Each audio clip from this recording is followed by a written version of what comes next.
Dan and Corey here, welcoming you into Libservative. The great fundamental issue now before our people.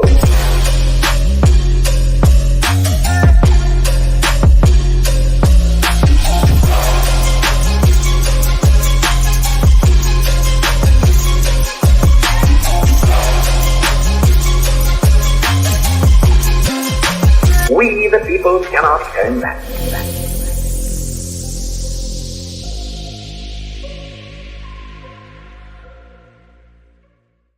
Yeah, welcome in to another rousing rendition of Libservative, intellectual idiots fostering political and cultural literacy. For now, I did it for you, Corey. For now, I beat you to it. Bell the Bodysnatcher. you have to be more ominous about it. For now, wink. Go fuck yourself. Oh yeah, Bell the Bodysnatcher. Oh yeah. Don't get bogged down by all the haters out there. Can I introduce this show ever cleanly? Started it. Bell the Bodysnatcher are the ones and twos. He is always is Corey Walsh. He's Dan Griffin. This is Libservative, and I think we've got like a more fun show today. I think that's gonna be important. Dan, whenever I'm in your company, I'm always having fun. Bell just said breaking 1 hour ago in the private chat that there's a Biden impeachment inquiry that's going to I understand this is going to a House vote. Bell, I'm bringing you in. The House already approved the vote. Oh, gotcha. Sorry, I was too busy pushing forward with it. Too busy prepping for the show. Not surprising. This didn't we call this when like Trump was impeached like the second time? This is just what these political parties are going to fucking do. They're just going to keep impeaching each other. They're going to find reasons to impeach each other, and it's just a joke. I don't take it seriously. Isn't not that because just peachy. It's impeachy. I don't take it seriously, not because I don't even know whether or not, Joe Biden should be impeached. I don't really have an opinion on it because it's at the point where it's just like they're just going to find reasons to impeach each other anyway, which is why both of these parties suck. Which You is read all the articles on it. Huh? I was just say you read all the articles on it, and they're still looking for something. I don't even know how they voted on this. They're still looking for something. With Biden, you mean? Yeah. Well, so if you want to add a little bit of context, they've been trying to look into the Hunter Biden thing. Sure. And they've been trying their damnedest to try to make connections between the Hunter Biden and the Joe Biden thing, which, I mean, there's whispers and like there's loose connections to whether or not Hunter Biden or Joe Biden were using their name and their positions of power for personal gain. And the reason why the impeachment is happening is kind of because if I remember correctly, the actual Biden administration kind of dared them to do it because they kept trying to like do subpoenas and do these different things to get information on whether or not this stuff was happening. And the Biden administration, and Bell, go ahead and look this up and correct me if I'm wrong. The Biden administration was kind of stonewalling them and said, you don't have enough like legs to run on to do this. But an impeachment inquiry would give them enough like legs to actually start opening more books and diving deeper into different little things and stuff like that to see if the Biden family is corrupt. Which shocker. And once again, like even like let's just go ahead and assume that a Republican House is actually going to impeach Joe Biden. Let's just assume that's what's coming. Not going to get convicted. He's not going to get thrown out of office. Like it's just so predictable. It's so symbolic. And you're at a point now where it's like, why don't you just focus on beating the guy? Like it's almost the same thing we told Democrats because they're going to. They know that. Well, I guess that's true. I get that is true. That's actually more of a given than it was with Biden and Trump, I suppose, in 2020. So that's a fair point, but it's just like I'm sorry, man. I just don't. The care. rumble in the jungle. Biden Like v. Trump redux. Well, both of these parties just keep showing their asses. Go for it, Bell. My whole thing about it is I don't like Joe Biden. not many people like Joe Biden, but Well, 32% the of the Republicans, country does. right. Well, the Republicans and people that don't like him have mucked all of this up with so much bullshit that you don't even know what to even think would be wrong or actually wrong. Whoa, you And mean like the I mean, Democrats like the whole did? Hunter thing, and then you got like, yeah. I mean, it's They just there's chase. so much. They just chase every rabbit down every hole. and Right. It's just, How do you it's- care I at don't this know. Don't point? get bogged down by It's all hard the to care. haters out there. Yeah, Biden, That's- that's for you. Don't get bogged down by the haters. That's George direct- Santos telling you. Direct thing for Joe. Anyway, shall we tell the people where they can find us, Corey, and then we'll actually get started with this listing ship of an episode. Libsertive Podcast is found on all social media and podcast platforms. Our website is libsertiveshow.com. We can be found at Libsertive on Facebook, YouTube, and Twitch, Instagram and Twitter at LibsertivePod. Our TikTok videos can be found at Libsertive Podcast, and you can reach out directly at libsertivepod@gmail.com. Subscribe today Oh, before the name is different. yeah, well, you'll still be able to subscribe. It'll be okay. What did we learn in school this week, Corey? I'm going to tell you what I learned this week. I learned that manufacturers of stainless steel appliances are fucking sadists. They are absolute horrible people that need to rethink the way that they do their manufacturing process. Go fuck yourself. Yes, I thank didn't you, do Elon. that. Did you do that? Yes, thank you, Okay, Elon. I wanted to make sure I wasn't pushing buttons. Yeah, just let it be. Just let it be. Sorry, don't I'm sorry. I didn't mean to ruin your joke. don't break the fourth wall, Corey. I did. You It just wasn't broke- you- intentional. Well, just stop. Start over. Start from the top. No, Go sadists. fuck yourself. Sadists are the stainless steel appliance manufacturer. Do you know why this is, Corey? Do you have any idea why I would say this?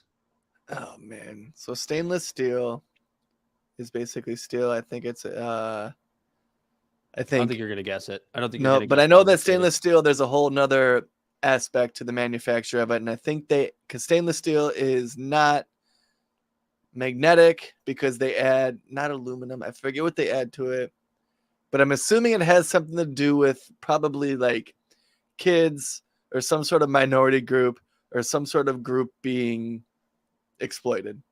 Not even close. That is not even close. Go ahead, Belle. Can you guess what makes them sadists? It's because the market is monopolized, and they can all laugh as they upcharge everybody. You guys are giving me way too much credit. This only has to do with this only has to do with how it affected me. Are you familiar with how the stainless steel appliances are protected for transit? Yeah. They put that fucking blue sticker shit all over it, Oh yeah. and it is impossible to get off in one piece. Marissa and I sat there. We got a range hood with this the washable filters on it.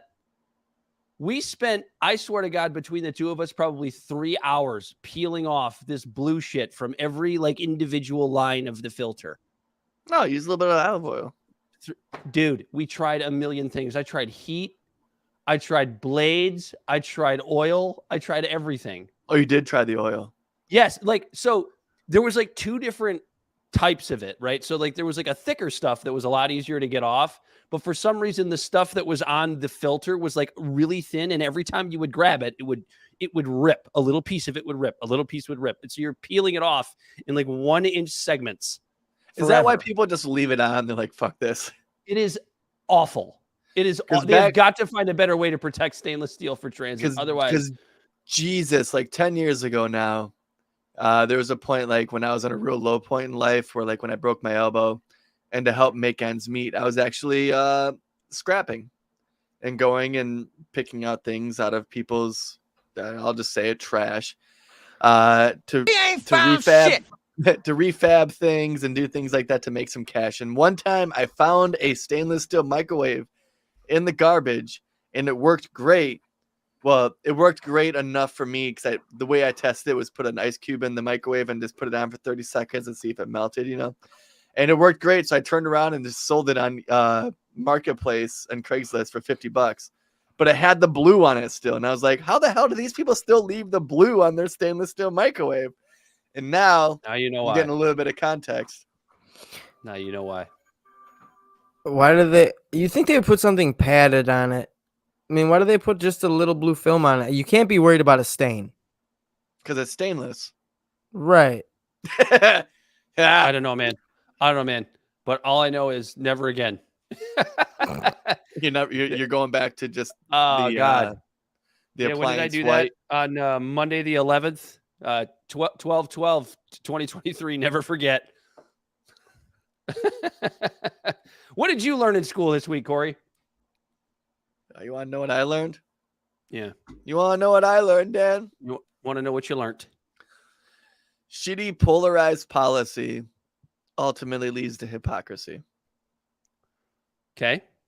And I was thinking about right now all of these different deans that have their heads on stakes at the different elitist colleges. Oh, yes. And I was thinking that if all these elitist colleges didn't cater to kids with safe spaces, with verbiage like microaggressions, hate speech, et cetera, would there be any leg to stand on with this new form of protest regarding the Jewish people in Israel? Like, the language is terrible, don't get me wrong, but the double standard is what everyone seems to be pissed off about. Because bring us back a couple years, to like the George Floyd when he was murdered by police, and all these different things that happened when all of a sudden, you look at the book like Coddling of the American Mind, and all of these schools were catering so hard to make sure that these kids who were giving them hundreds of thousands of dollars felt like they were in, the coin term, safe space, and that they were like heavily attacking anything that was anywhere near hate speech, to where they were letting the kids protest out there when Ben Shapiro shows up. Pointing at the crowd when you were talking was a microaggression.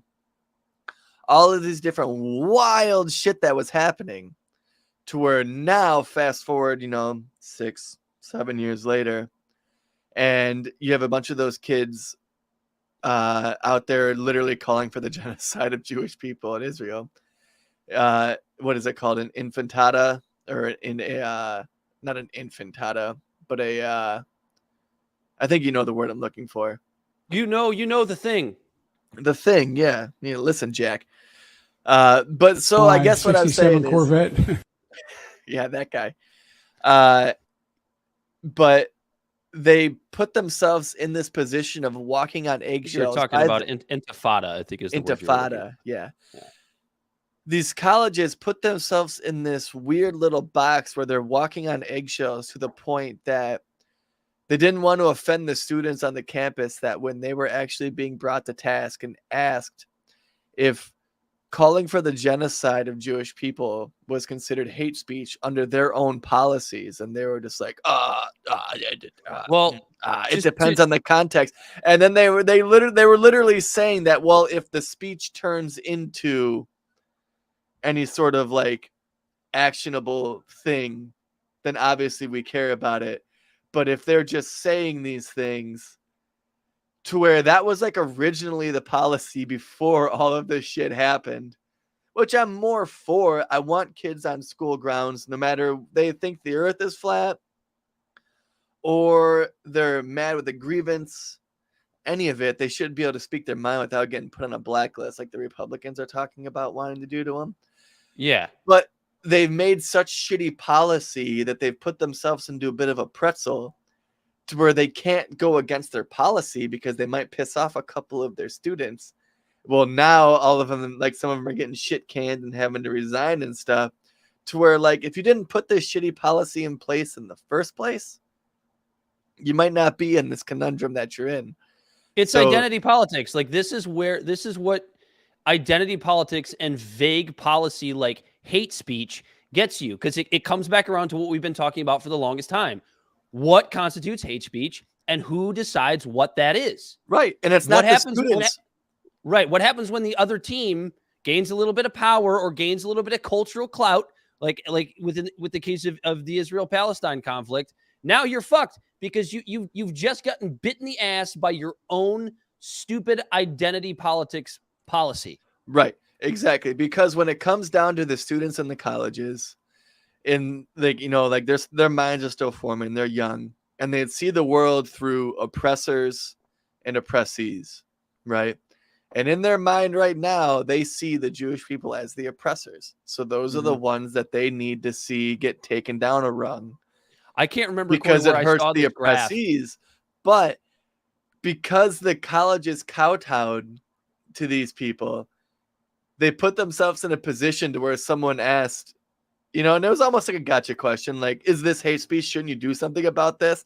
And they're like, oh, well, it depends on the context, which should have been the answer in the first fucking place during all of this, and no one would have batted an eye. Mm-hmm. But because they went so hard to defend these people and protect their little safe spaces under one sect, that when the roles got reversed and everyone was pissed, they doubled down instead of saying we were wrong. Well, Corey, and what's interesting is to go ahead and cap that off. Remember when like silence is violence? Yeah. So now you have these college presidents, because of their stupid identity politics policy and their stupid, you know, vague hate, quote unquote, hate speech policies. Well, now they're silent because it goes against what such a huge contingent of their student body wants. But then you have the Jewish contingent of these schools going, well, wait a minute. And you have conservatives shouting it from the rooftops, as rightfully they should. But wait a minute. I thought silence was violence. Right. I mean, so yeah. And that maybe you should have just let it lie. Shitty policy ultimately leads to hypocrisy. That's what I learned this week. I love just watching the boomerang go way out into the sky, and then it just always fucking comes back.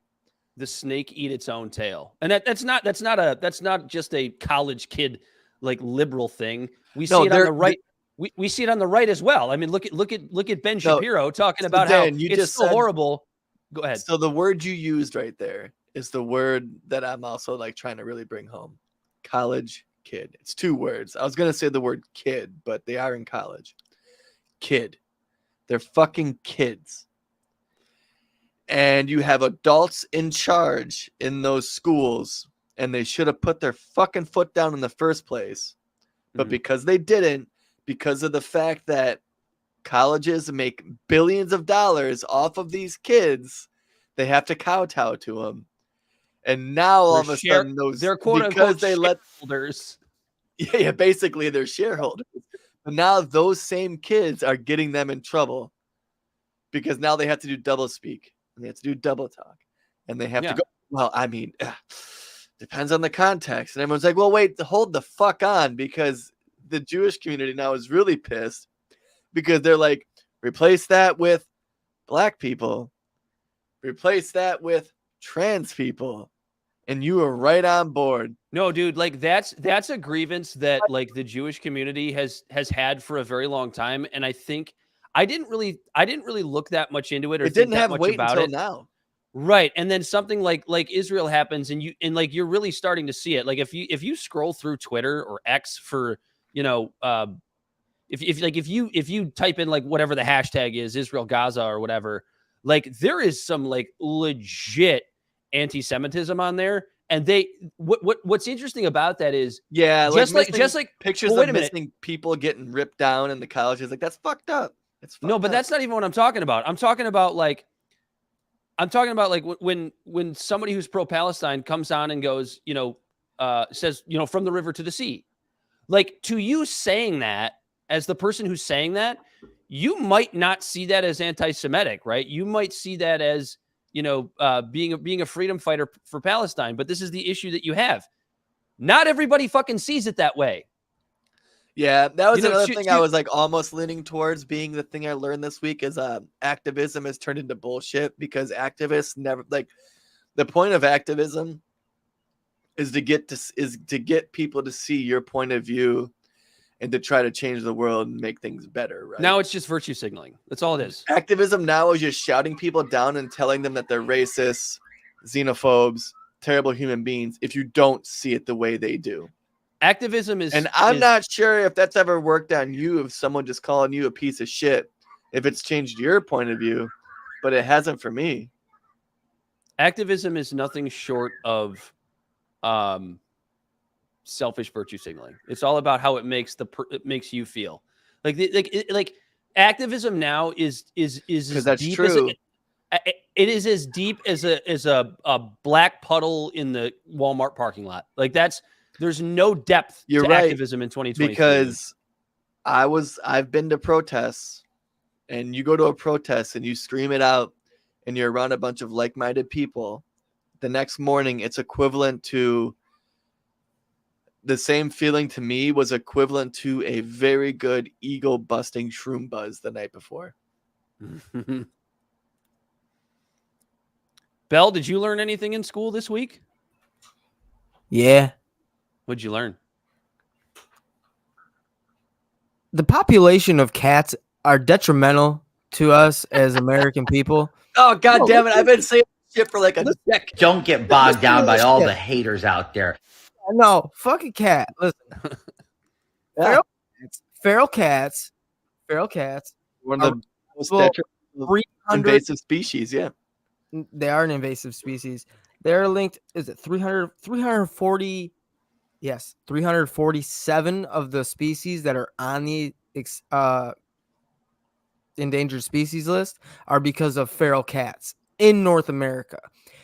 And there have been 60 species worldwide recorded that have gone extinct because of feral cats. Yep. I've been using this this. Crazy. I've been using This this. crazy. This exact type of information you're saying. I've been using this as ammo as to why dogs are better than cats for the past like 10 years of my life, because I read a cracked.com article about this like 10 years ago. Because cats, because of the fact that feral cats, like in the wild, when an animal gets injured, like they die, right? Well, when cats get injured, they run back home to their family. They get brought to the vet. They get fixed. They get brought back out, and they're getting fed at home. So they're killing animals for sport. They're not even fucking eating them. Yes. All right. Also, this is the craziest part that I've read the entire part about this, because I read a bit into this. There are 2,084 species of animals that cats kill every single year, from insects up to fucking big animals. Up to one recorded cow. Yeah. So I think we just spread some serious anti-cat propaganda, and I think the cat lobby is going to be very mad at us. Like, don't be a pussy. Keep your cat at home. Keep them at home. Fix them. Get them spayed and neutered and shit. Yeah. Jan, the cat lady. It is detrimental. Is onto something. We have this crazy cat lady in our neighborhood who runs around and collects all the cats and takes them in to get them fixed and stuff like that. And when I met her once, and I was like, "No, I'm on your side." Like everyone like hates her, but I was like, "No, I'm on your side." Corey, if only we Americans had the same liberty as those feral cats. Although they are taken care of by the government, which is, the house that they go back to. So pretty much it's working okay for the cats. So yeah, so you see what a welfare nanny state does for people. It turns them into a bunch of homicidal maniacs. Yes. Corey, this is a bit local. A Michigan township fired their whole ass government, bro. And like, this is going to be an episode about liberty. I don't know if you saw it in the title. I don't know if I don't know what I sound like when I say that. Some would say a Trump supporter. Others would just say like a reasonable libertarian, but here we are. So Green Township, if I can find it here. There we go. Green Charter Township, a rural Michigan town, voted to oust its entire local government on Tuesday. I believe this was last Tuesday, after the town board approved a Chinese-affiliated electric battery plant. Residents of Green Charter Township, Michigan, strongly disapproved of their local township board's decision to greenlight the construction of a Chinese-connected electric vehicle battery plant in their community. A locksmith was even brought in Tuesday night to change the locks on the ousted officials' former offices. The offices are now empty. I don't know if they've been filled since. I don't really care. That's not the point of this story. The project was expected to create more than 2,300 jobs as part of a $2.3 billion investment. So I find that really interesting because this was going to be a project that was going to bring jobs to Green Charter Township. And the people of Green Charter Township had principle and said, we are not going to help the essentially government, the CCP build their business right here in our town. How many places do you think would do that? Especially in this economy? This economy? The 2,300 jobs would certainly be nice. But I guess I'll finish this real quick. So despite the backlash from residents, the board moved forward with the Chinese affiliated project. Quote, my family members fought communism and you're bringing it here, end quote, a local resident said last year. Don't know where this person was from. When News Nation visited I'm reading from News Nation. Sorry for anybody who doesn't like News Nation, whatever. It's still just a story. When News Nation visited the town in April, a resident named Carrie Rebo, forgive me if I'm pronouncing, or Corey. God damn it, I can't read tonight. Corey Rebo. Forgive me if I'm pronouncing your name incorrectly. Hey, I like that name. Who had no experience in politics said, quote, I don't know why they approved it, other than somebody must be benefiting from it. And like, that's like a really, I guess, elementary way to say that, like, why would you be bringing this in so quickly for and doing business with the CCP if there's not some form of government corruption going on here? Yeah. Rebo then ran for clerk and won last night, I believe. Or no, so that would have been the 8th. What's today, the 13th? Yeah, so that would have been the 8th where Rebo ran for county clerk or township clerk and said, we just plan on making it as difficult as we possibly can for them to continue their process. They don't even have a site planned. They don't have permits yet. So we're not their friend. Rebo said after of how the new government is going to handle Goshen. I think Goshen is the name of the Chinese company that wants to build their plant here. So, like, regardless of how you feel about like a Chinese battery plant going in your specific town, the point is, like, this is just such a small little example of what happens when you just have principles. And when you fight against the things that actually matter, as opposed to what we see on the national scale, where they keep having us argue about fucking abortion and who can go into what bathroom, because the powers that be don't care about that kind of stuff. When you have a little bit of gumption and you have a little bit of principle, like you as people, we can actually make change. Because how many people, Corey, you know them, I know them, Bell knows them, sometimes we're one of them, that are just so nihilistic about the entire thing. It's like, what the fuck is the point? They have so much power.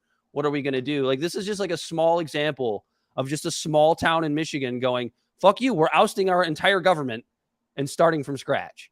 I love it. I love this story. This is fantastic. This is anti-establishment and I guess anarchist as you could possibly be. What are your thoughts, Corey? No, you're right, because we are a constitutional republic that is backstop or not backstop. Well, actually, yeah, no, kind of backstop by a representative democracy.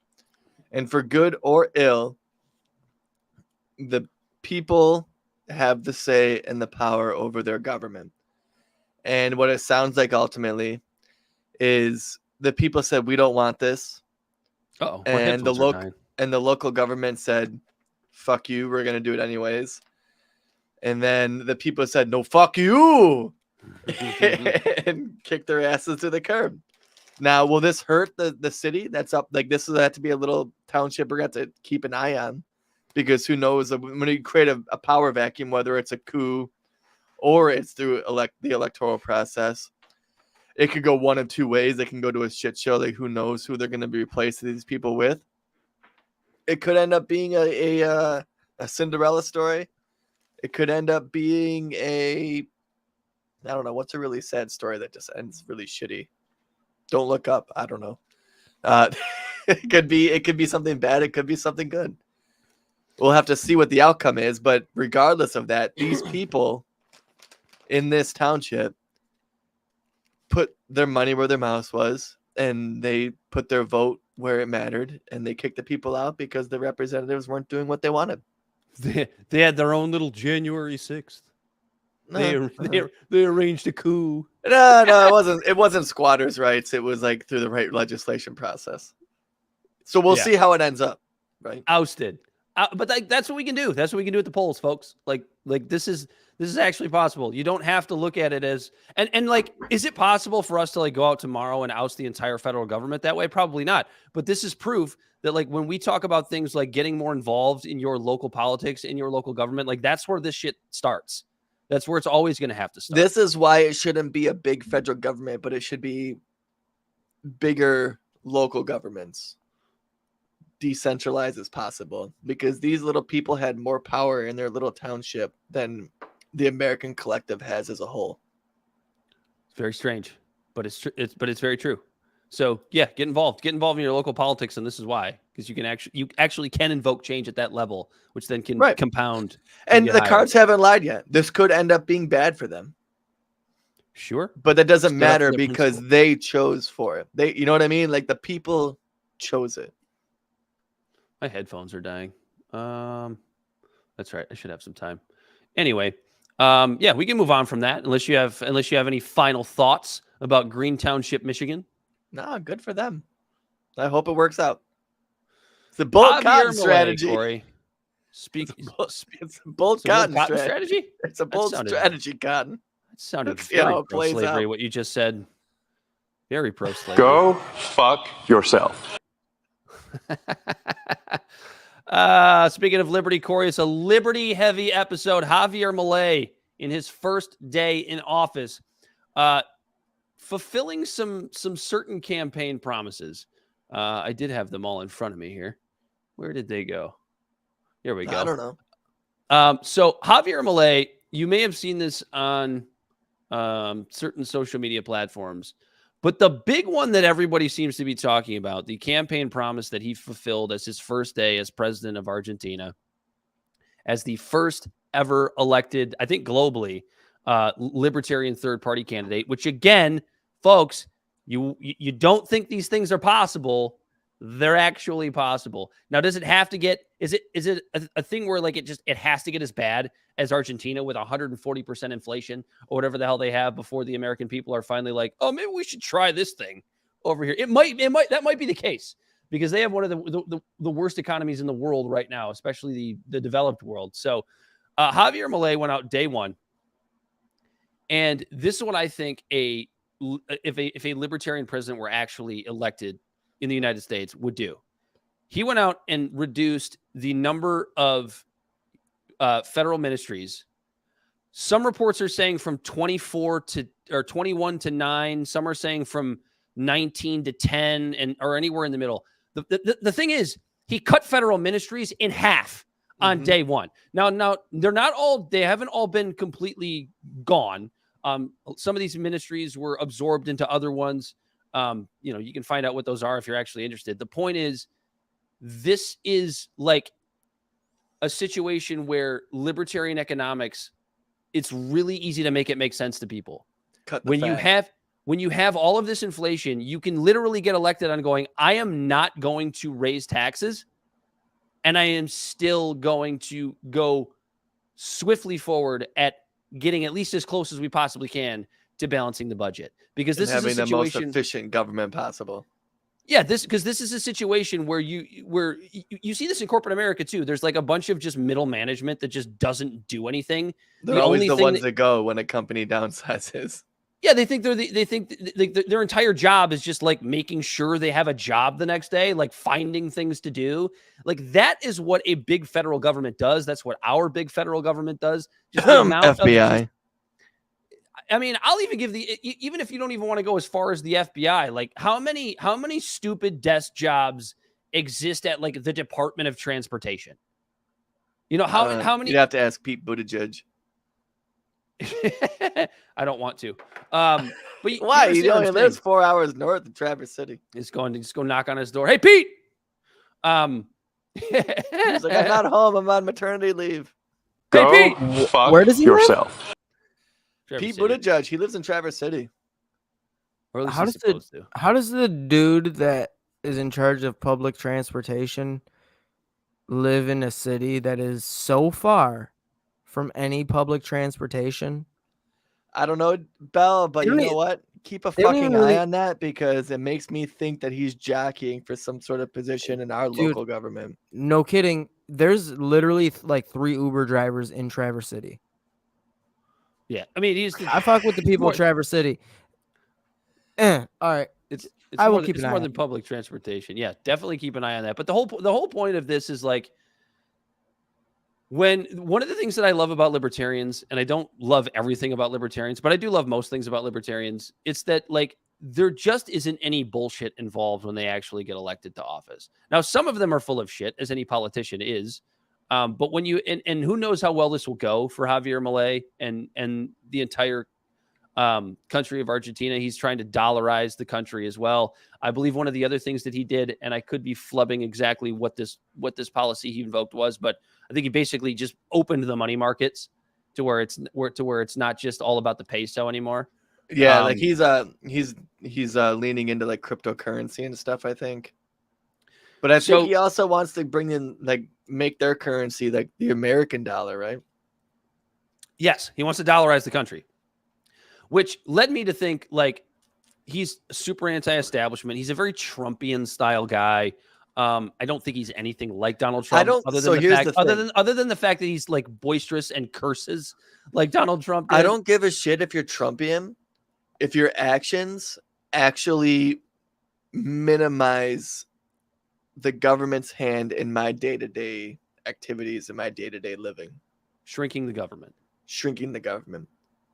Like that goes to Trump too. Like I don't give a shit how loud he is on Twitter if what he was doing actually made the government less significant in my life. Now what Trump did was the opposite. He didn't actually minimize anything that would make the government less in my life. He just made it to where people who make a hell of a lot more money than me could keep their money. And there's a big difference between keeping the government out of your personal life and then keeping the government out of your pocket. I would like both, but he only went one and not the other. I mean, keeping the government out of your pocket is a big part of it, but that's not everything. I mean, that's what Javier Milei was kind of running on with his platform, because let's face it, it's the old adage, right? It's the economy, stupid. Like you got to figure out the economy. Dan, inflation is our fault. Just get over it. Oh God, that Atlantic piece. Did you actually read that? Yeah, I read as much as I could before I got the paywalled. Before you got paywalled, who would pay to watch that shit? What was her name? Jamie Lowry, I think. Yeah, it's yeah. Don't read it, please, people. Which is really fucking interesting, right? So I was looking at it a little bit earlier. Homegirl also wrote a book being a proponent for universal income.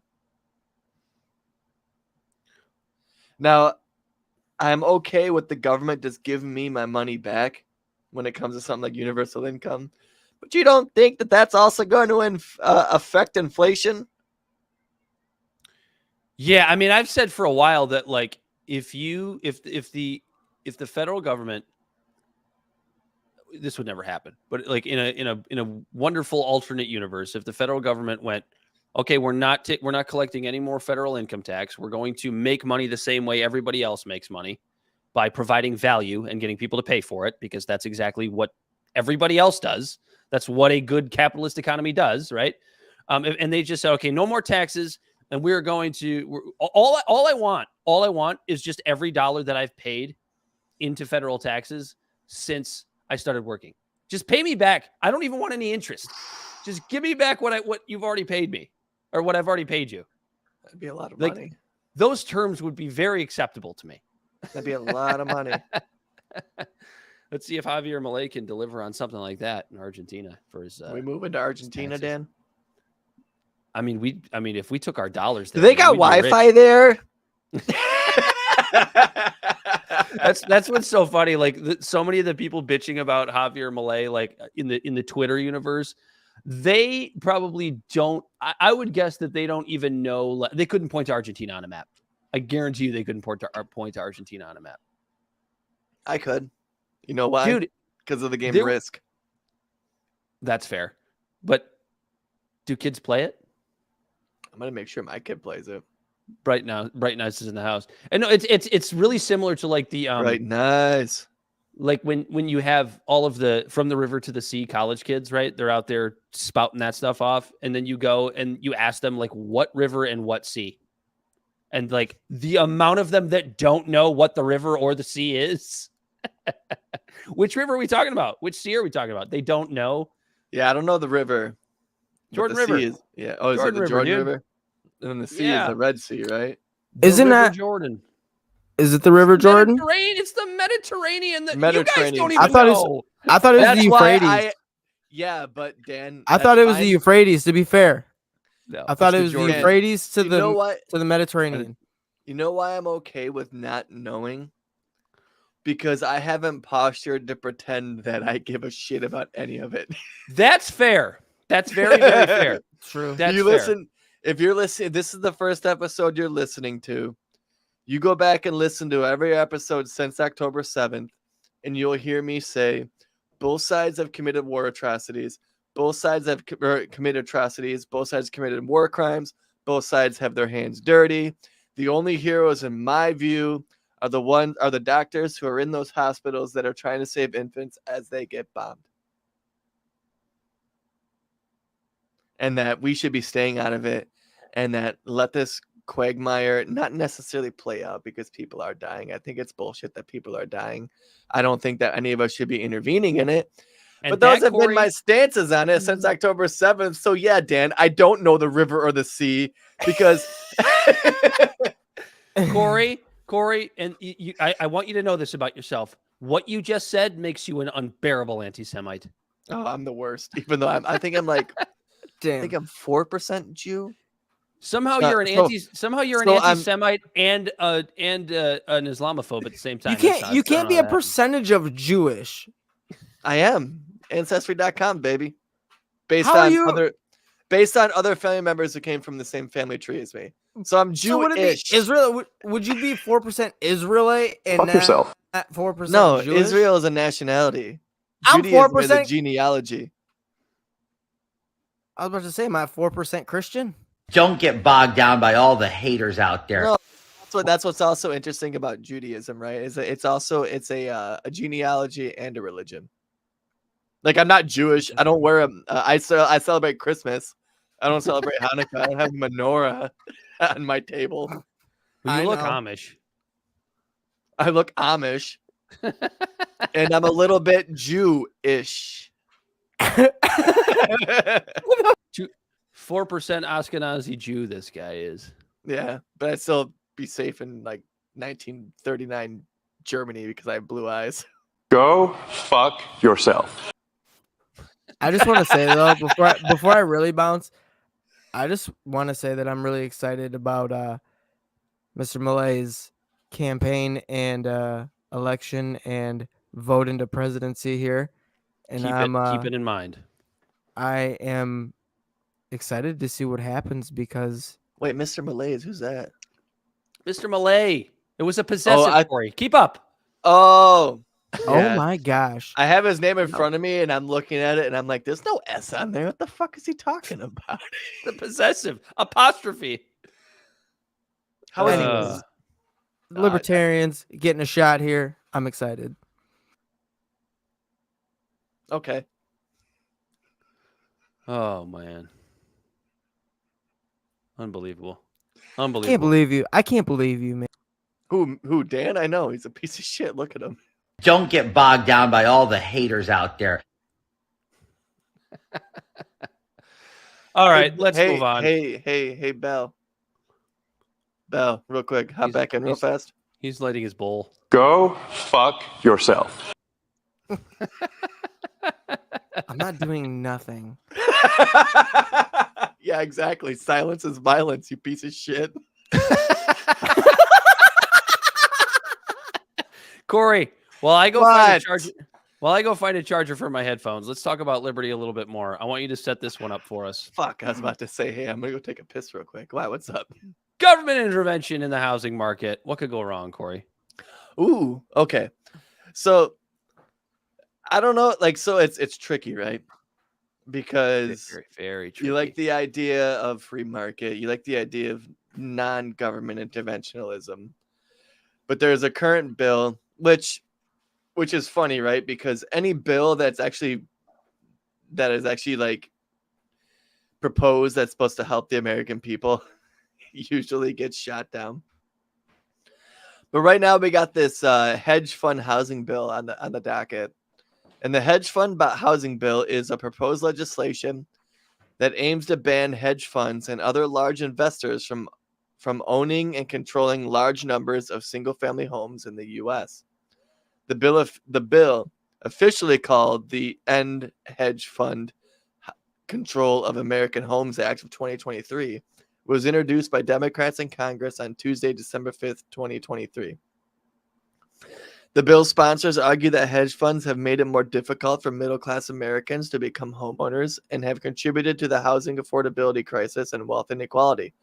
They say that hedge funds impose high rents, fees, and evictions on tenants and drive up home prices for buyers. The bill would impose a $20,000 federal tax penalty per single-family home owned in excess of 100 by hedge funds and other investors. It would also require them to sell off all the homes they currently own to families over a 10-year period. The bill is a response to the growing trend of hedge funds and other institutional investors buying up large portfolios of single-family homes, especially after the 2008 housing crisis.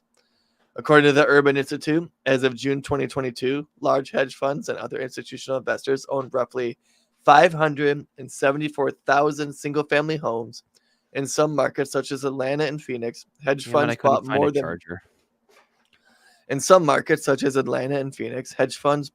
40% of homes for sale in 2021. The bill's sponsors say that hedge funds target homes in neighborhoods with significantly larger black populations and more single mothers than the national average. The bill faces an uncertain future in Congress, Dan, as it may face opposition from Republicans and some Democrats who are wary of interfering with the housing market or imposing new taxes. Some critics also argue that hedge funds provide a valuable service by renovating and maintaining homes that would otherwise be vacant or dilapidated. The bill may also face legal challenges from hedge funds and other investors who claim that it violates their property rights or the Constitution. The bill has not yet been assigned to a committee or scheduled for a vote. So to your point before you started reading all that, Corey, this is murky ground because, right, I don't like the idea of the federal government getting involved in the free market. Right. But big corporations also using their large sums of money in a sort of monopolistic way is also not conducive to the free market. To buy, so yeah, it's almost like if like hedge funds got together, right? Because everybody needs a home, right? Everybody needs shelter, right? Well, I guess you don't have to have it. But it's almost like if like hedge funds got together and just like bought up all the fresh water, or just bought up, like a huge chunk of like the fresh water in the Great Lakes, and said you can only use a certain percentage of this unless you pay for it. Because like we're not charged for water. We're charged by the water companies by the water department to have the water delivered to our homes and clean. And cleaned most of the time, unless you live in Flint. We're not really, we're not really paying for the water.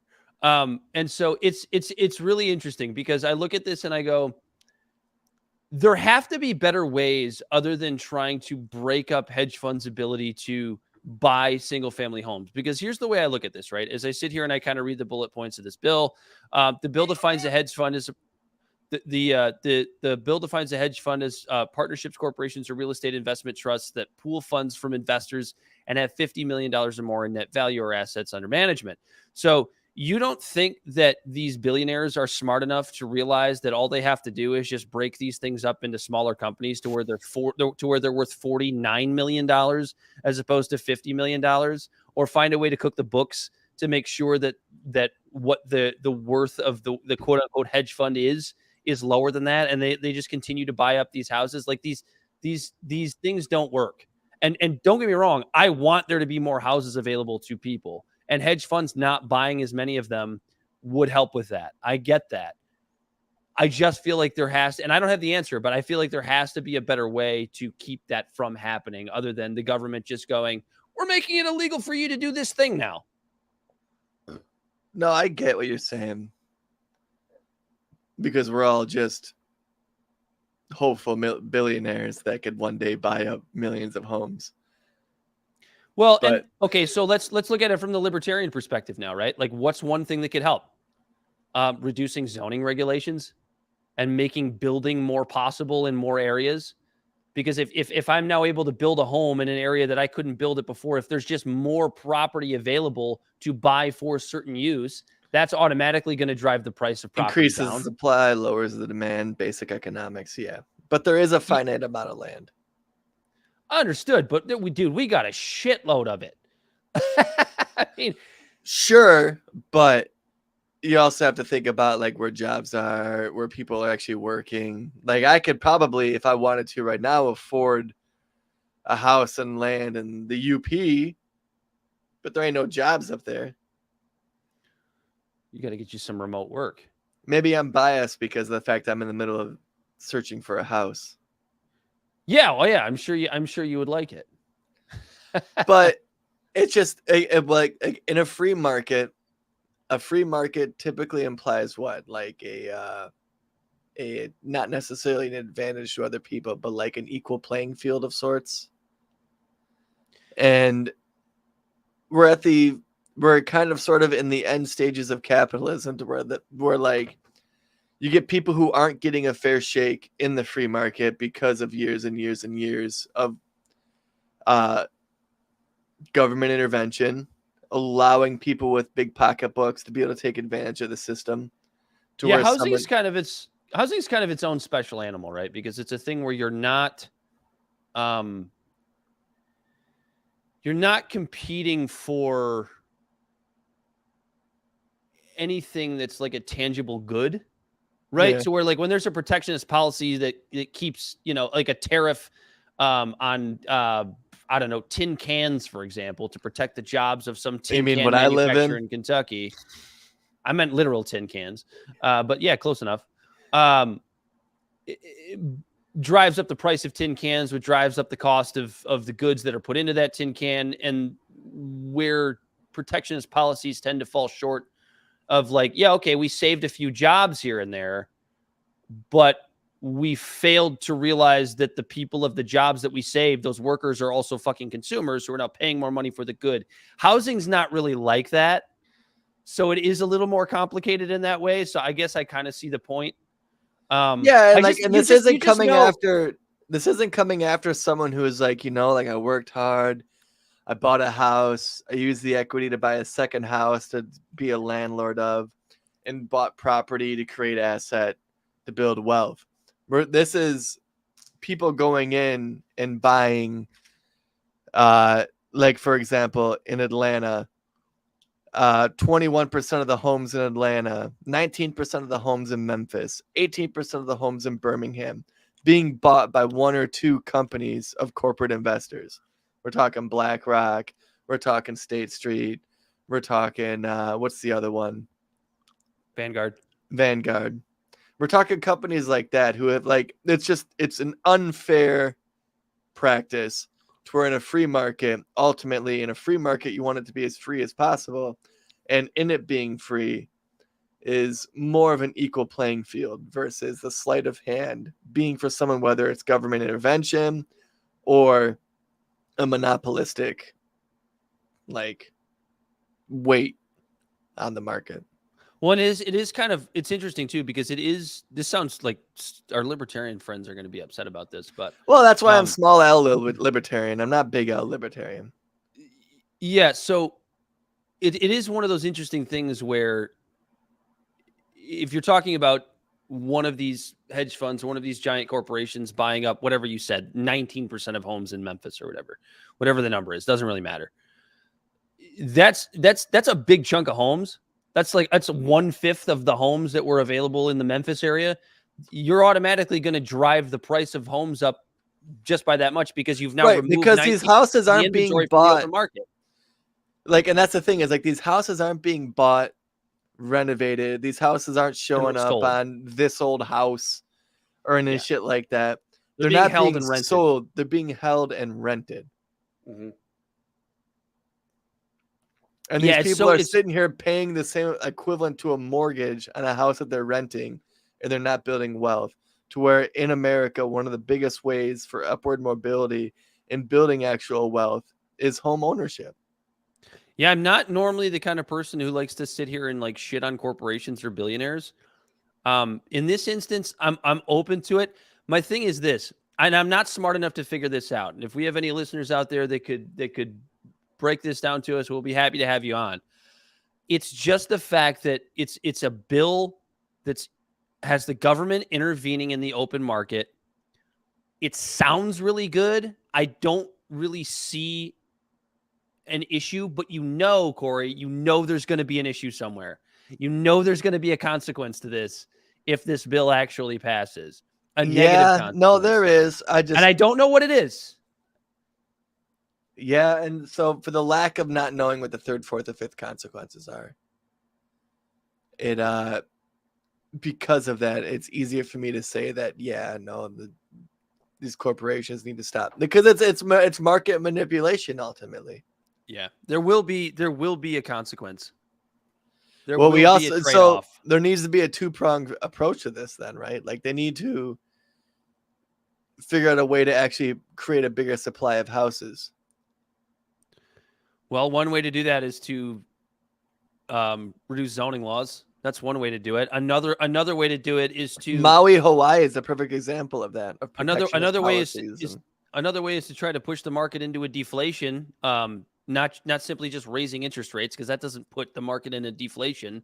That just slows inflation to the point where it's not quite as bad as it was before. Instead of because the Fed's only job, it's funny you say that because the Fed's only job is their goal, like they have a dual mandate it's called, and it's to keep inflation around 2% and to keep unemployment around 3.5%. That's all they do. They don't give a shit about how much money you make. They don't give a shit about your upward mobility. That's the only monetary policy there is. 2% year over year, which people don't even. That's why I hate when you see like these pro Biden inflation is down. Propping up inflation's down. Inflation's down. So instead of my dollar being 9% less year over year, and then 9% less again. Now it was 9% and then 7%. So it's still, but that compounds. Less. That compounds. So but Dan, inflation is your fault. It's like the same amount of people don't understand inflation is like people that don't know what the river and the sea are, Corey. It's like the same percentage of people. They literally just think that it's prices rising. That whole Home Alone thing going along right now. Oh yeah, the Home Alone shopping list. All over social media. So, like, with 2% inflation compounded year over year, right? Like, Home Alone 1 came out in what? 1991. Yeah. His shopping list was $19. And then in 2021, I think it was like $40 or something like that. And then it was like 70 something. Which makes sense. Like, 20 years later, 2% over 20 years. Like it being almost double, like that makes sense. But then going from $40 to $70 in 2 years, it's like holy fuck. Yeah. No wonder why I'm not able to save money. But what's funny is like things like food and gas and things like that aren't included in the inflation because they always go based on like the core inflation, not the actual inflation. I might have that mixed up. It might be reversed, but it doesn't. You're never going to convince these people. I don't know. What do you mean these people? Them people, those people, them bitches, these hoes. Go fuck them yourself. Bitches and these hoes. Corey, Will conservatives ever be satisfied with abortion legislation? And will liberals ever stop fear-mongering abortion legislation? Not until every single woman who gets pregnant dies. For both? Yes. Okay. Yeah. What is the story of this young woman? The Kate Cox story? Is it Cox? Kate Cox? Yeah, Katie Cox. I just really wanted to say Cox like 6 times in a row. I almost wanted to make a joke about Katie Cox taking too many cocks, but I just did. But she didn't. She's a faithful married woman who wanted to have a baby in Texas. No, yeah, that was an uncouth joke. But what's happening to this poor woman is absolutely just gross. It's disgusting. This poor woman, who's the one? Oh, I forget her name, but she's the one that's like, I was happy with my abortion. I forget who it was, but this girl clearly there was a woman who said that like she was proud of her abortion or whatever. Hey Belle, look that up real quick. Yeah, Belle, look up real quick. It's a name. As soon as I hear it, I'd be like, yeah, that's her. I guess look up woman who proclaims she's happy of her abortion. Is it Chelsea Handler? Maybe. Don't get bogged down by all the haters out there. Where's my notes? Oh yeah, so Katie Cox, she has 2 kids and a husband, and she lives in the state of Texas, who right now has one of the most restrictive abortion policies as you could imagine. And my headphones. What? Go ahead. Keep going. She right now, what is happening with her unborn child has trisomy 18. Which trisomy 18 occurs at a rate of 1 to 2,000 to 6,000, between 1 and 2,000 to 6,000 live births. It is somewhat more common as the mother ages, but can occur randomly as parents to parents of any age. Most babies affected are girls. There is no known cause for trisomy 18. Studies have shown that 50% of babies who are carried to term will be born alive, but the median of survival among live births is vary between 2.5 and 14.5 days. About 90 to 95% of babies do not survive beyond the first year, and many live only a few days. So she has been diagnosed with this terrible, terrible, debilitating problem with her infant. So, and what happens with this is the fact that this can also affect future births. Right, like you go through this scenario to where like they might have to come to a C-section or anything like that, but it seriously affects the chances of you being able to bring a viable baby to Earth afterwards. So this woman, she went to the courts and was like, hey, under Texas law, under extreme circumstances, when it comes to detrimental health for the woman or the child, there might be exceptions for an abortion, because I think right now they're at 6 weeks. After 6 weeks, no abortion. And she went there and tried to get it, and they basically told her no. A lower court actually said that she could get, like, they went to impose a restraining order against the laws that would be imposed against her if she had an abortion, but then the higher court said no. The Texas Supreme Court shut it down. Yeah. And so the actual Supreme Court statement is, no one disputes that Ms. Cox's pregnancy has been extremely complicated. Any parent would be devastated to learn of their unborn child's trisomy 18 diagnosis, the court wrote. Some difficulties of pregnancy, however, even serious ones, do not pose the heightened risk to the mother the exception encompasses. So they said because of the chance that the mother, so basically paraphrasing, because the mom might survive, got to have that baby, even if it's going to die after. Yeah, this one is this is really interesting to me because it was even the Texas Ken Paxton? No, the prosecutor. The AG, Ken Paxton? Yeah, the AG, yeah. Is that what you said? Ken Sorry, Paxton. I'm having a hard time hearing you because my headphones are fucked up. But yeah, what's interesting is we can't allow this to go through because the illness and the possibility of death is not enough to basically say that an abortion is okay. So thankfully for this lady, she has the means or had the means to go out of state. She has had her abortion. I don't know where, but she did go out of state to get it. And then you're even seeing. I don't even know if I want to say it in case Ken Paxton listens to this podcast. Well, I'm sure you can read it somewhere. Fuck you, Ken Paxton. What a piece of shit. Fuck you, Ken Paxton. Just like Elon said Go for us. fuck yourself. So she was able to get the procedure done, which is great. But like, this is one of those situations where it's like, what if she didn't? Like, what if she didn't have the means to travel to a different state and get it done? And like, I understand that. The thing I hate about this entire case is it's one of those outliers that each side of this debate is, and it doesn't mean it's meaningless, right? It's fucked up what this woman went through. I'm not trying to poo-poo that at all. But it's like when you like to take this one single case and use it politically to support your side is completely disingenuous to me. I see what you're saying, yeah. But at the same time, this scenario, this story, is the fruition of the literal fear-mongering that people would put towards abortion legislation. That women would die and that people could be seriously harmed if reproductive health care wasn't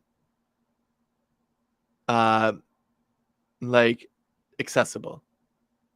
Like, this woman had to leave her state because in her state she couldn't get the proper medical care for doctors to practice medicine to save her life. I can't hear you again. Sorry.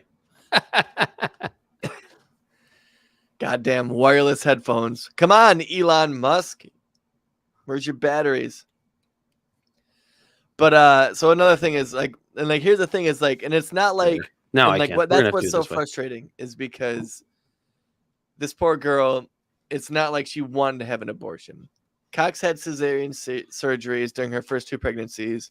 Her lawsuit argued that inducing labor would carry a risk of uterine rupture because of her prior C-sections, and that another one at full term would endanger her ability to carry another child. Like, she wants another child. Yeah. This wasn't a mistake. This was planned. Yeah. She wants another baby. Well, no. Okay, that's what I was going to say about what Ken Paxton said about how like the possibility that the baby could die or the possibility of a non-viable pregnancy in the future is the problem. Well, if your argument as a pro-life person is that we need to bring more babies into the world and that's why abortion is bad, you completely fucked over your own argument because now this baby's probably going to die and now you've made it more difficult for this woman to bring another child into the world. It makes no fucking sense. And that's it's so fucking gross. Paxton mounted an aggressive defense to try to prevent Cox from having an abortion. He sent 3 Houston hospital letters, warnings of legal consequences, both criminal and civil. If they allowed Cox's physician to provide the procedure, he also argued that Cox had not demonstrated that her life was at imminent risk, including noting that she was sent home after her multiple visits to the emergency room. Well, Dan, she was sent home after her multiple visits to the emergency room. Now, this is anecdotal evidence right here, but this kind of pisses me off because you know who was also sent home from the fucking emergency room? My fucking cousin who died from COVID. Yeah. She was sent home. Aren't these the same people that are like, hey, don't trust medical professionals after what we went through with Fauci? And like, don't get me wrong, they weren't wrong with all that stuff, but it's like. So this goes back to what I learned this week in like absolutism and bullshit policy leading to nothing but hypocrisy. Yeah. No, that's fucking gross. You want to talk about. And this should be screamed about at the tops because I'd love to see was it Greenville Township in Michigan? Green Township. Green Township? Yeah. That's Green Township fucking Texas after this. That's absolute fucking garbage. Well, this is why, because there's way too many intricacies and there's way too many variables in every single pregnancy that none two are alike, that daddy government should not be coming in and doing any sort of legislation against your personal health and your personal body autonomy. And it goes further than abortions even. This goes for mandates for any sort of fucking vaccine, any sort of physical, fuck it, anything. We're supposed to live in a free country. These guys all shroud themselves in the American flag and say fuck communism, but then any chance that they can get where it's an inconvenience to them, they embrace it.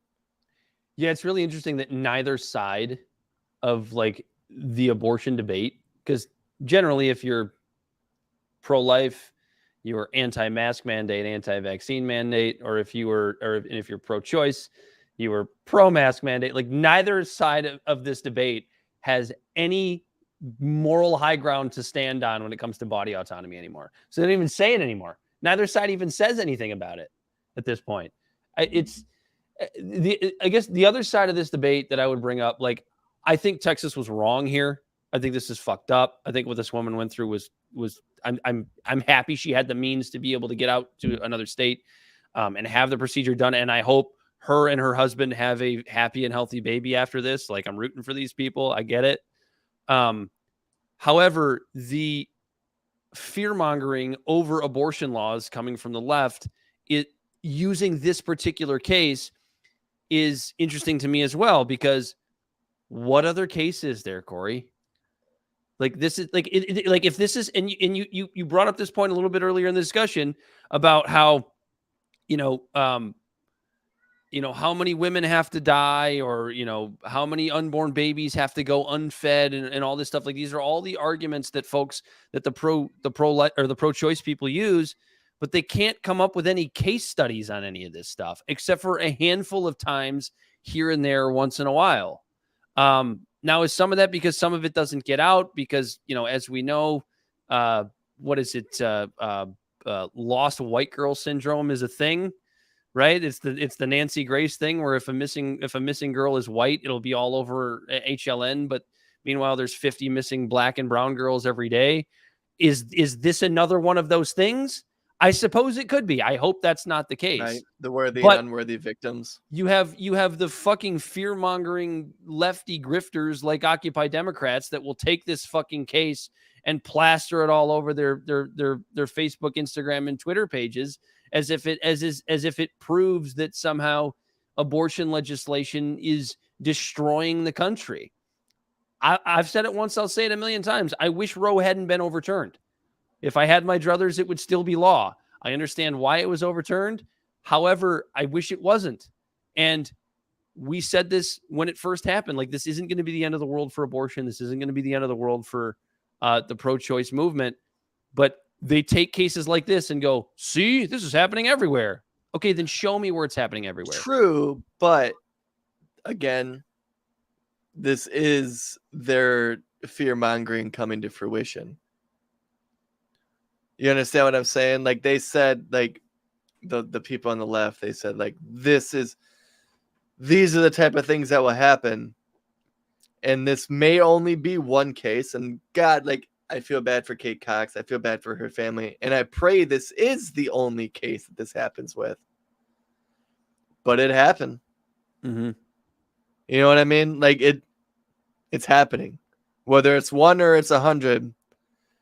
You got a whole family whose lives are being fucked over because daddy government decided to intervene. I guess. I mean, yeah, sure.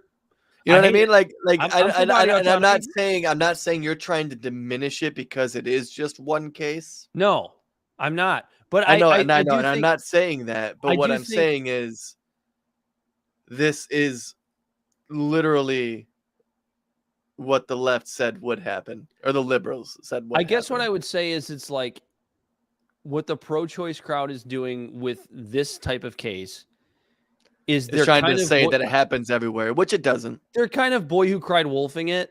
Like, it is an issue. It is a problem. It's fucked up what happened to her. It's just their confirmation bias getting confirmed. Yes, it's their boy who cried wolfing it, I guess. Which I 100% agree with. Is the issue that I have. But I feel like we're both on the same page that this shouldn't be happening. Oh, absolutely. Absolutely. What happened to this woman is fucked up. Don't grift off it. Her abortion. It's not like it's a case where she just like, and this is another thing. This is another problem that I have with she had to leave the state. Yeah. This is another problem that I have. But that also goes to say what we were saying before, where when it goes down to the states, that you could like, so that makes you wonder like how affluent she is. Like, so there's a lot of intricacies to it, right? Because how many people couldn't afford to just uproot and leave the state to take care of this?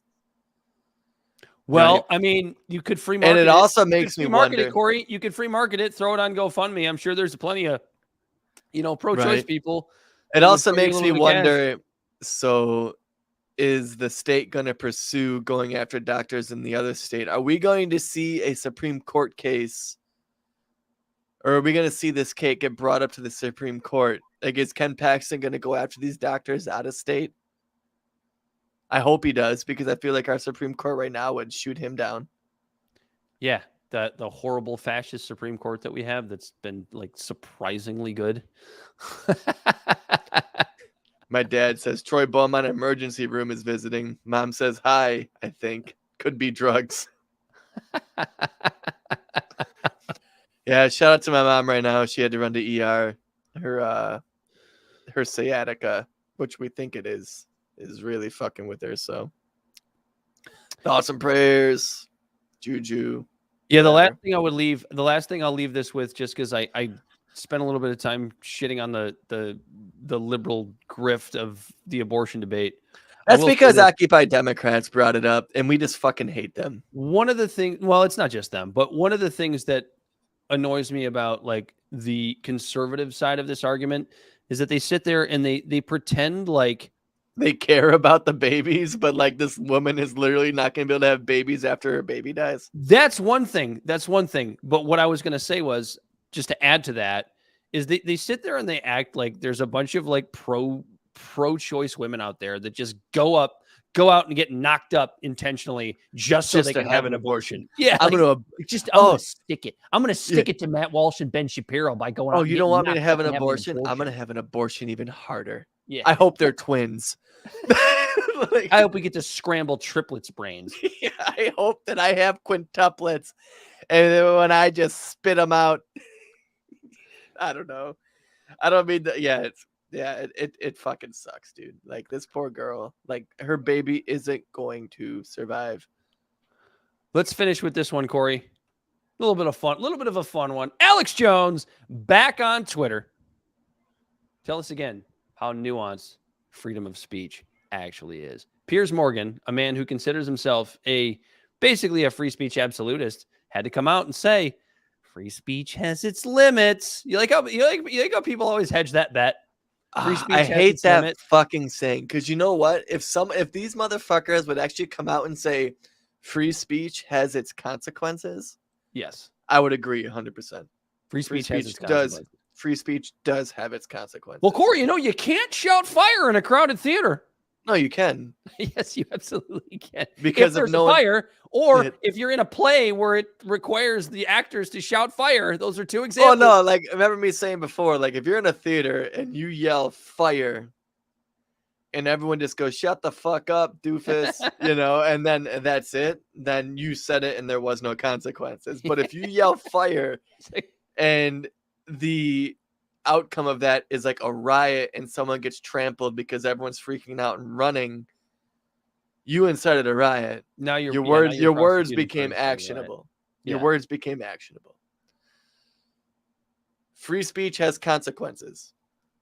If you go down to the city and you start saying some dumb shit at a bar and someone knocks you on your fucking ass, your free speech had consequences. Wow. Did you make it actionable? Should you be the one that's prosecuted for getting punched in the face? It depends on what you say. If it's hate speech. Oh, I guess, yeah. We don't like I honestly believe that, like, if you say something really fucking stupid and someone knocks you on your ass because of it, depending on what you said, I guess, like, I don't know, street justice, I guess. Oh, God, I don't want to sound like an older Gen Xer or a younger boomer right now, but it's like the whole... I'm going to sound like one. I already know it. If you have to say that, you're going to sound like one. There's just no accountability for people saying what they say these days.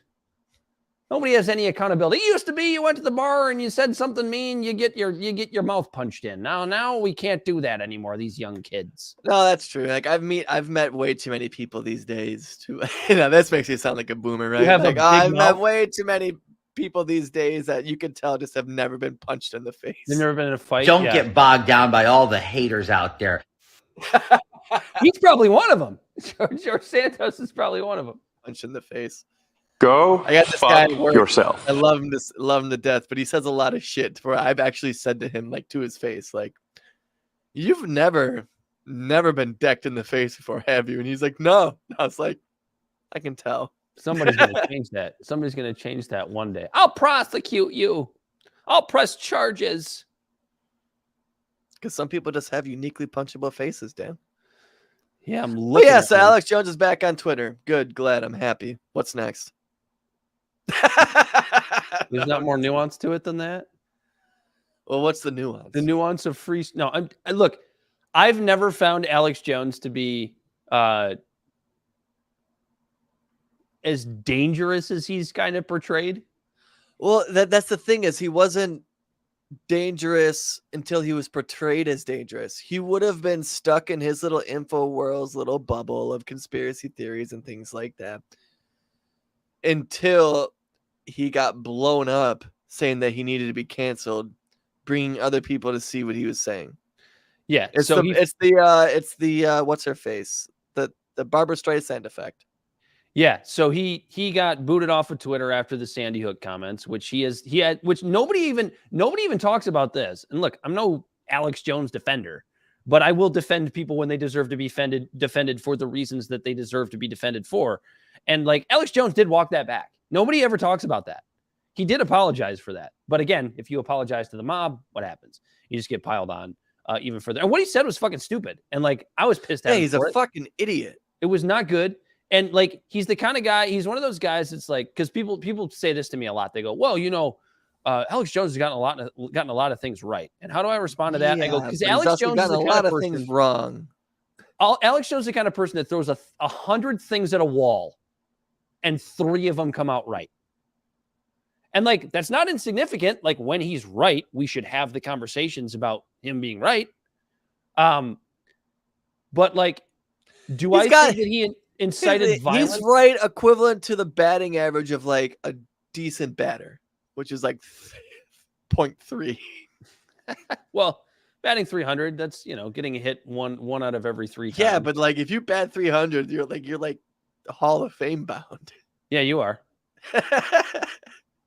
But yeah, so I like that he's back on Twitter. I think it's a good move by Elon. He should be on Twitter. He's the kind of guy that, like, if you are so afraid of these horrible, terrible ideas that hurt people, and you think that he's one of those people, then you shouldn't be on Twitter. Well, that's true. But also, you should have these thoughts should be on Twitter. Yeah. They just should be. I want to know what they are. I want them easily accessible. I need to know what a bad idea is to convey what a bad idea is. How hard is that? I just don't understand how hard that is to grasp. I just don't get it. How do you combat a bad idea if you don't know what it is? Yeah. How do you fight a war if you don't understand your enemy? How do you know how to combat ideas? Yeah. How do you even know how to combat and shoot down bad ideas unless you know what a bad idea is? That's the biggest issue we have. Like, why do you think like break that really down? Like, why do you think DeSantis had a debate with Newsom? To sharpen his artillery, to sharpen his, you know what I mean? Like, to get more into the practice of debating. To sharpen his knives. To sharpen his knives, brother. Yeah, you have to understand your enemy to combat it. And I think that's why we have such stupid fucking discourse online. It's why nobody can have a legitimate debate. It's why you can't sit here and like have a nuanced debate and even disagreement about like something like Israel-Palestine, because nobody actually understands that the cultural battle that they're fighting. They don't understand the other side, because the other side has been silenced in their silo. So they have no idea what they're actually even arguing against. And there's so much of that. I am really happy to report, at least, I guess I'm not reporting anything, but this is just kind of how I feel. That sort of stuff is going away, or at least it's starting to backtrack the other way, because the media that read, the media that I listen to, there's like people are fucking starving for nuanced conversations, and the vocal minority, is still out there trying to cancel people, is still out there talking about how Alex Jones is this horrible human being that needs to be silenced forever. He's a moron, but I think he's pretty fucking harmless. I mean, altogether, seriously, I think he's harmless. Well, how can you say that? He incited violence against Sandy Hook parents. I'm like, did he? Like, if I come on here and I say that, I don't know, I think Bell's an asshole and he's just a horrible human being, and somebody that's a sycophant of mine goes to Bell's house and tries to kick his ass, am I responsible for that? What I just said was inaccurate, but some sycophant of mine decides that he's going to go beat Bell's ass. Am I responsible for that? So Alex Jones saying that Sandy Hook was fake, he's an asshole for doing that, 100%. And then his fans go out and decide to harass people over it. I'm sorry, I don't see how he's culpable for that. Right. Even if he is a dick about it. And he is a dick about it. Or was, I should say. I'll tell you, just fucking, they're a bunch of actors. Little interdimensional child molesters. Interdimensional space demons. That's my favorite one. Interdimensional child molesters. I think he's funny, They dude. smell like sulfur. Look at them, they're demons. You can see it in their eyes. Serious crap. We need to get some Alex Jones sound bites on here. I miss it. I for that reason, I actually kind of miss Alex Jones. He did provide some entertainment for me. I do think he's a little bit silly. He's just a silly boy. He's a showman. He's a lot like Tucker Carlson, right? Like Tucker Carlson's like a mild version, right, of Alex Jones. But he's the kind of guy, like, you get him, if you get somebody else interviewing him, he's actually a pretty smart dude. Not so much Alex Jones, but Tucker, like, he's a pretty decently smart guy. But when he's doing his show, interviewing the people that he's interviewing, he's a showman. At the end of the day, he's a showman. Like, you can't really take Tucker as Tucker on his show. Anyway, do you have anything else? Anyway, Can we end this train wreck of a show? Yeah, we're eventually gonna get to kill switches in cars. We'll save that one for next week. I hope there's no echo after I had to take my headphones off. They died on me. I knew that was going to happen. I don't hear an echo. I haven't charged them in forever. You know what I've had to do though for the first time ever, I think, in the 2 years we've been doing this show roughly, is I've had to take a piss like a racehorse. I'm usually pretty good at that. Well, before you go, Corey, tell the people where they can find us, and then I will excuse you while I close this thing. Close this thing out. Libservative Podcast is found on all social media and podcast platforms. Our website is libservativeshow.com, and we can be found at Libservative on Facebook, YouTube, and Twitch. Instagram and Twitter at LibservativePod. Our TikTok videos can be found at Libservative Podcast, and you can reach out directly at libservativepod@gmail.com. For now, subscribe today. That's right. And for Bell the Bodysnatcher on the ones and twos, he's been Corey Walsh. He's been Dan Griffin. And as always, two intellectual idiots fostering political and cultural literacy. For now, we are out of here. Peace.